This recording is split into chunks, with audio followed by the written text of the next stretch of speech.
ভক্তি জীবন করার কোনো বয়স হয় না।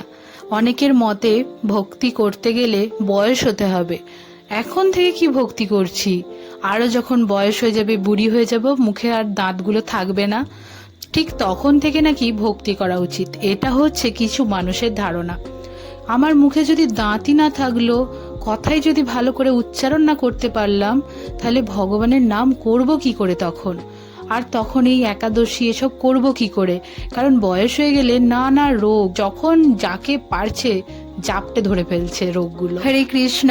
আজ এই কথাগুলো বললাম কারণ আমি কদিনই শুনতে পাচ্ছিলাম যে এই বয়সে কে ভক্তি জীবনে আসে, এই বয়সে যদি কিছু না খেলি তাহলে আর কি হবে। এই কথাগুলো শুনছিলাম বলে আজ এই কথাটা বলতে বাধ্য হলাম। এটা নিয়ে আর কিছু বলতে চাই না, যা হয়েছে হয়েছে। এখন আমরা চলে এসেছি এক মাতাজি, তাদের বাড়িতে নতুন ভগবানের ওয়ালটার সাজাচ্ছে, নতুন মন্দির করেছে, তার জন্যই ছোট্ট করে বাড়িতে একটা বৈষ্ণব সেবার আয়োজন করেছে। আর কাকিমা হচ্ছে তাদের পথপ্রদর্শক গুরু, তার জন্য কাকিমাকেও নিমন্ত্রণ করেছে। আর আমরা যেহেতু নামহট্টে থাকি, আমরাও কিন্তু চলে এসেছি তার জন্য। আর দেখো কিসে করে এসেছি, প্রথমে তোমরা কি ভালো করে নোটিশ করেছো? আমি ঠিক ধরেছি, তোমরা ভালো করে নোটিশ করোনি। তাই চলো আবারও একবার প্রথমে দেখাই তোমাদের ভিডিওটা। আমরা কিন্তু মোটর ভ্যানে করে এসেছি, মানে আমাদের এখানে এটা মোটর ভ্যান নামে পরিচিত। আবার কিছু কিছু মানুষ এটাকে আবার ভটভটিও বলে। আবার আমাদের মানে যেটা আমার বাপের বাড়ি ছিল, ওখানে আবার শয়তান গাড়িও বলে ভটভটিটাকে। তো ওই গাড়িতে আমি কিন্তু জীবনে এখনো পর্যন্ত কোনোদিনও চাপিনি। আজ এই ফার্স্ট টাইম আমি কিন্তু এই মোটর ভ্যানে চাপলাম। আর সত্যি কথা বলছি, আমার এত ভয় লাগছিল, আবার একটু আনন্দও হচ্ছিল, বেশ ভালোও লেগেছে।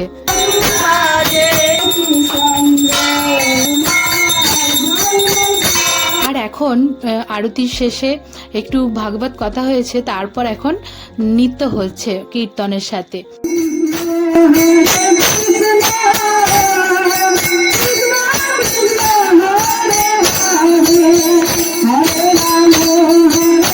কত ভক্তরা এসেছে, তারা কি সবাই বুড়ি হয়ে গেছে?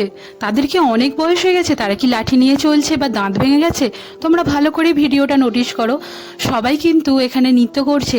কিছু ইয়ং মাতাজিও আছে, আবার কিছু বয়োজ্যেষ্ঠ মাতাজিও আছে, কিন্তু তারা সবাই আনন্দের সঙ্গে নৃত্য করছে। তারা কিন্তু অপেক্ষা করে থাকেনি যে আমাদের কবে চুলগুলো সাদা হয়ে যাবে আর তারপর আমরা এই ভক্তি জীবনে আসব। যে ব্যক্তি যখন থেকে ভগবানের মহিমা, ভগবানের কথা শোনে এবং জানে, তখন থেকেই কিন্তু এই ভক্তি জীবনে আসে। আর জোর জবরদস্তি এটাতে আনা যায় না, যার যখন ইচ্ছে যাবে সে আসবে।